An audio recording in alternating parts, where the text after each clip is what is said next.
Hi, I'm Swati. The most common question I've been asked is, does yoga help to reduce weight? Of course, it helps. This kind of exercise, which is known as power yoga, which is more dynamic form of yoga, helps you reduce weight because it has a lot of cardiovascular activities, a lot of dynamic activities and routines, which will help you not only lose weight but also tone up beautifully. So this particular sequence I have designed to work on your entire body. This will help you increase the strength in your legs, helps you increase toning in your thighs, in your calves, helps you increase the strength in your knees. It will help you build up your glute muscles. Not only that, it works beautifully in the core. It works beautifully in your shoulder and arm muscles. These are more cardiovascular exercise, so it will also challenge your stamina. You will find yourself sweating a lot in these exercises. There are a lot of repetitions happening, so bear with the repetition. It is there to help you to reduce weight. I hope you enjoy this routine. I would recommend you do at least 20 Surya Namaskaras before starting off with these exercises. That will help you warm up and your body gets used to this cardiovascular exercise. We are going to start with Utkarasans or the squats. Now I would like you to do 40 of these. You can take rest after each 10 repeats. Now as you inhale, you lift, exhale and push your hip down towards the floor as if you have a chair, invisible chair behind you and trying to sit down on that chair. So you inhale and exhale down. As you keep doing these movements, I would like you to make sure that you take care of few points. Make sure that your knees are not pushing forward beyond your toes. Your knees are slightly behind the toes. You're pushing your hip behind as if you're trying to sit down. When you are bending down, your spine is also straight as possible, and you're not bending your shoulders forward or you're not bending your spine forward. This is a common mistake that everybody does. Make sure that you're taut in your upper body and you're using only your hip. You're bending only your hip as you're going down. As you're inhaling up, if possible, try to use your glute muscles to get yourself up. That will give you that another level of challenge to your glute muscles. Keep doing this and don't forget to breathe. As you exhale, go down, inhale and up. So the next exercise, we are going to start with downward dog. I would like you to come to the downward dog position. Take some time to adjust your downward dog, which is very important.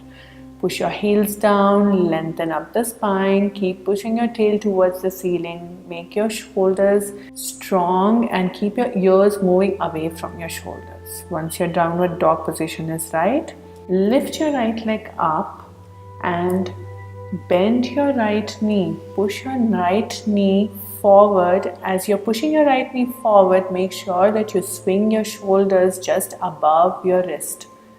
So inhale, lift your leg up towards the ceiling. As you exhale, get your knee forward. Remember, when you're getting your knee forward, always make sure you swing your shoulders. Do not lock your shoulders. Swing your shoulders forward towards your wrist so that your shoulders are just above your wrist. And then only proceed to your next leg.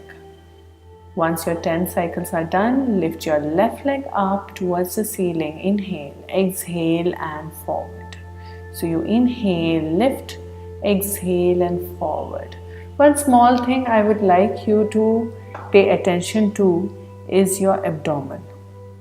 Make sure that each time you come to your knee bent forward position, which is also known as the half plank position, your abdomen should be really working hard. Clench your abdomen really hard and then relax. So your next exercise also starts with downward dog. Just walk one tiny step forward in downward dog and then bend your knees towards your forehead and then back. Exhale as you bend and inhale, go back to downward dog.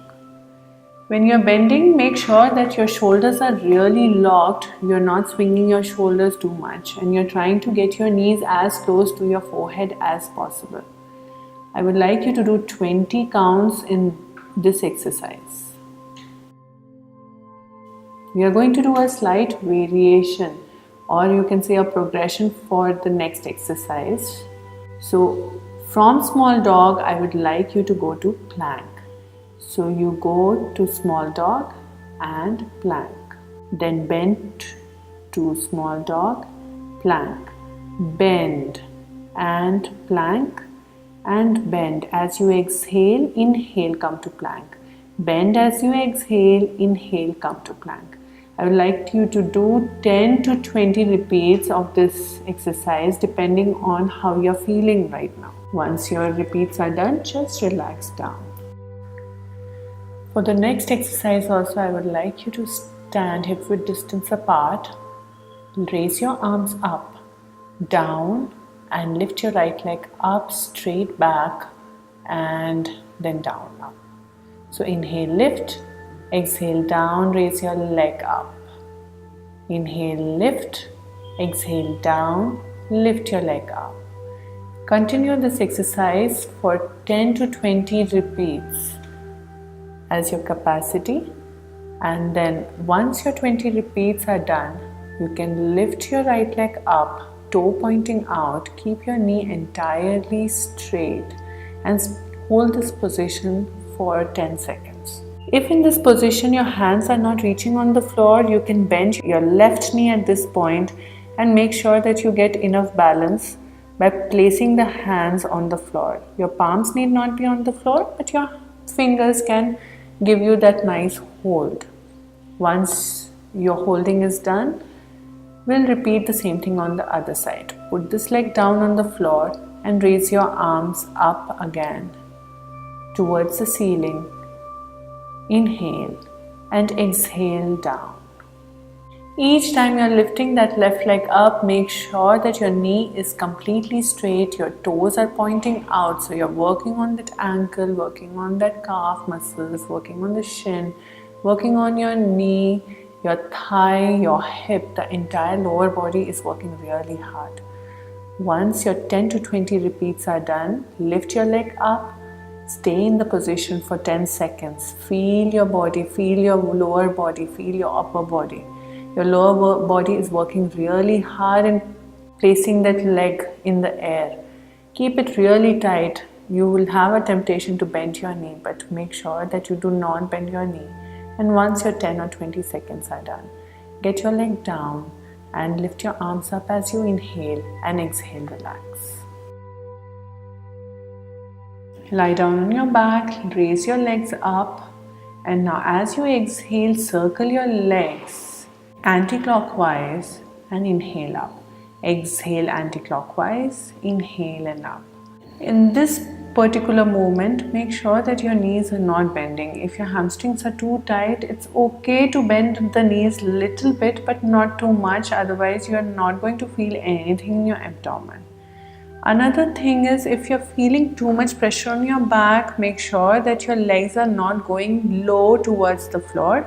You can raise up the leg a little bit above the floor. So as you exhale, go down, inhale up. I would like you to do 10 cycles of this and then repeat the same thing clockwise on the other side. Exhale as you take your legs down and inhale and rise up. Exhale, take your legs down and inhale, circle it back.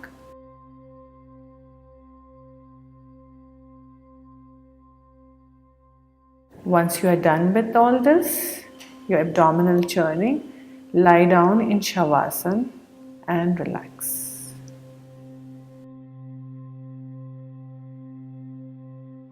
After all of your core exercises are done, lie down on your back, lift your right leg up, fold your knee and push your knee down to the floor towards the left side.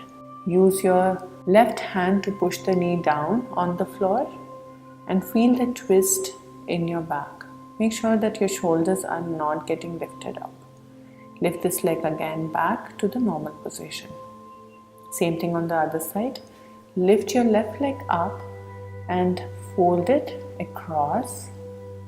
Now take your right hand and press this knee against the floor as much as you can. Look towards the opposite side. And then again, lift this leg up and down. I hope you enjoyed this video. Please like it. Do not forget to share it and subscribe to our channel. Thank you so much.